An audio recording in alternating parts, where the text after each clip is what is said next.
अभिवादन स्वीकार कीजिए ब्रजेश मिश्रा का और आप देखना शुरू कर चुके हैं द डिबेट।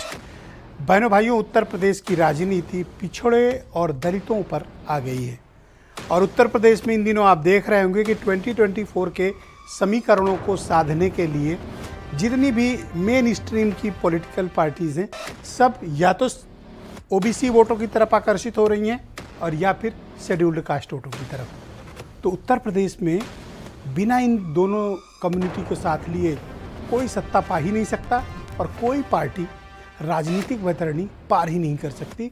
दरअसल जीत का पूरा फार्मूला इन्हीं दो कम्युनिटी पर टिका हुआ है और आज की परिचर्चा हम इस विषय पर करने वाले हैं। बहनों भाइयों, उत्तर प्रदेश में जीत का रास्ता ओबीसी और शेड्यूल्ड कास्ट कम्युनिटी के दरवाजों से होकर गुजरता है। ये कोई अतिशयोक्त बात नहीं है, ये सच्चाई है। ये सच्चाई क्यों है? वोट की ताकत। इन दो कम्युनिटी के पास उत्तर प्रदेश में 70% से ज़्यादा का वोट शेयर है। कितना? 70%। अगर आप ओबीसी, शेड्यूल्ड कास्ट और इस पे मुस्लिम ओबीसी भी जोड़ देते हैं, मोर देन 70% वोट शेयर है इनका।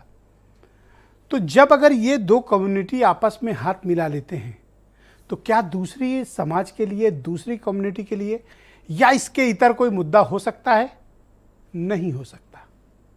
ये उत्तर प्रदेश की एक सामाजिक राजनीतिक सच्चाई है जिसे हमें स्वीकारना ही होगा।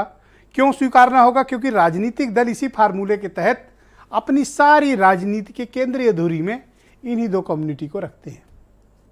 दो कम्युनिटी मतलब ओबीसी, शेड्यूल्ड कास्ट। अगर मुस्लिमों को मुस्लिम ओबीसी माइनस कर दें तो ये 42%, जोड़ देते हैं उनको तो ये कितने होते हैं? 52% से ज़्यादा। शेड्यूल्ड कास्ट 18 से 20%। और यही सत्ता की चाबी छिपी हुई है, असली ताकत वोट की।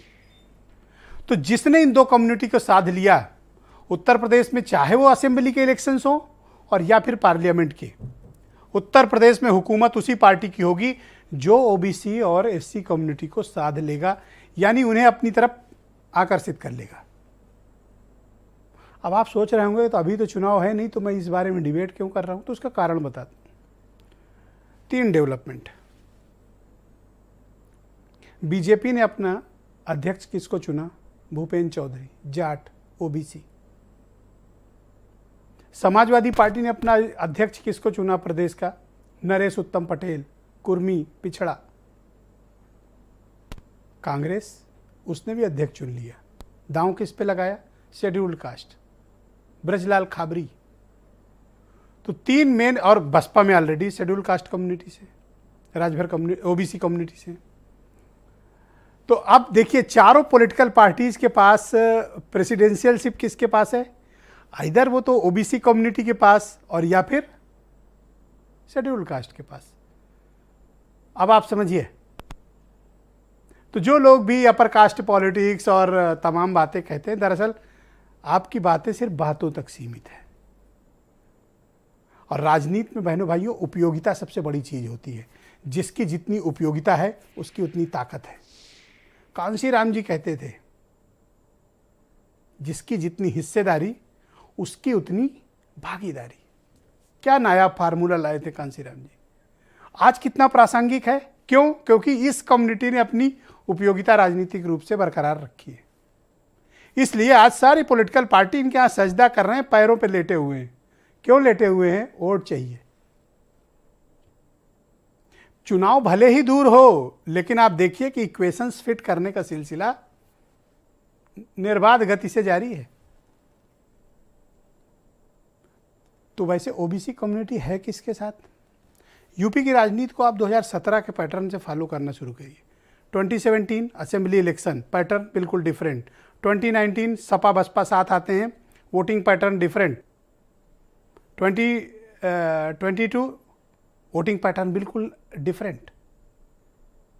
और 2024 अब वोटिंग पैटर्न क्या होगा ये देखना पड़ेगा। लेकिन इसमें भी सच्चाई है कि भारतीय जनता पार्टी को ओबीसी कम्युनिटी का बड़ा हिस्सा आता है, लॉयन शेयर। तो बीजेपी के पास ये अधिक हिस्सा क्यों है? समाजवादी पार्टी को ओबीसी कम्युनिटी में यादव वोट की बहुलता है। 80% से ज़्यादा यादव कम्युनिटी समाजवादी पार्टी के साथ है। ये समाजवादी पार्टी की ओबीसी में ताकत है। अब बीजेपी की ताकत कौन है? गैर यादव ओबीसी, कुर्मी, जाट, साहू, तेली, राजभर, निषाद, ये सब ताकत हैं। गड़रिया, पाल, निषाद, कश्यप, कोरी, कुम्हार, ये सब समाजवादी पार्टी बीजेपी की ताकत है। और बीजेपी गैर यादव ओबीसी पर बहुत फोकस करती है और ये बीजेपी को बड़ा लॉयन शेयर मिलने लगा है 2014 से। तो जो समाजवादी पार्टी और बीएसपी का जिस पर यूएसपी था, मोनोपोली थी, एकाधिकार, कि किसी को छोड़ देंगे तो वोट उसी को पड़ेगा, वक्त बीत गया। अब नहीं, ओबीसी वोट को बीजेपी भा गई है।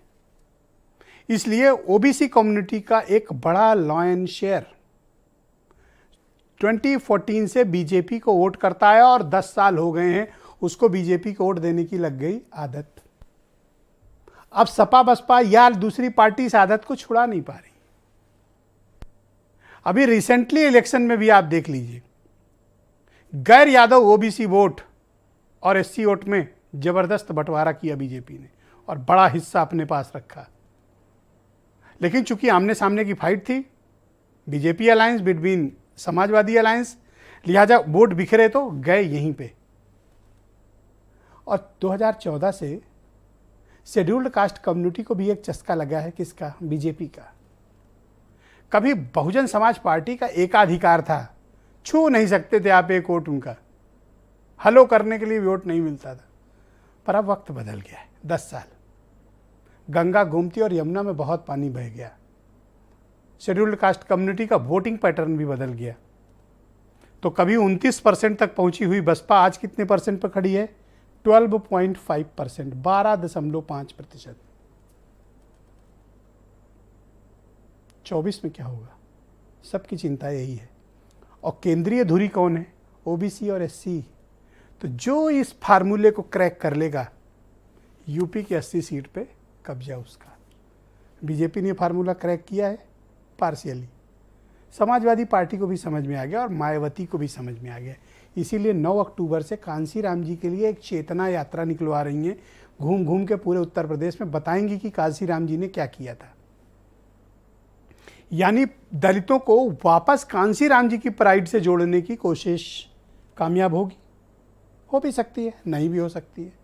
क्यों नहीं हो सकती है? उसका कारण है।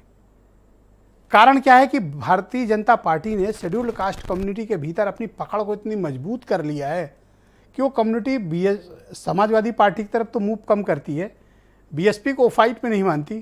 तो रास्ता कहाँ है? एक ही express highway, Bharatiya Janata party. Congress संघर्ष कर रही है और उसने एक शेड्यूल्ड कास्ट कम्युनिटी के संगठन के व्यक्ति को अध्यक्ष बना दिया। किसको? ब्रजलाल खाबरी। खाबरी कौन है? खाबरी बहुजन समाज पार्टी के कैडर के नेता रहे, मायावती के बिल्कुल खास। और जब 12 में मायावती की 12 तक सरकार थी, खाबरी बहुत ताकतवर नेता थे, पूरे बुंदेलखंड पे कब्जा। और मायावती उनका संगठन में इस्तेमाल करती थी, राज्यसभा तक भेजी थी। लेकिन बाद में अनबन हुई और खाबरी बाहर आए। अब खाबरी कांग्रेस के साथ हैं और खाबरी कहाँ हैं? कांग्रेस के अध्यक्ष। तो चारों पार्टी में कौन अध्यक्ष है? फिर से याद करिए, फिर मेरी उस बात पे लौट के आइए। कौन है? या तो ओबीसी या शेड्यूल्ड कास्ट। यही फार्मूला छिपा है। आज की चर्चा इसी पे। तो मेरे साथ अमित पुरी हैं, भारत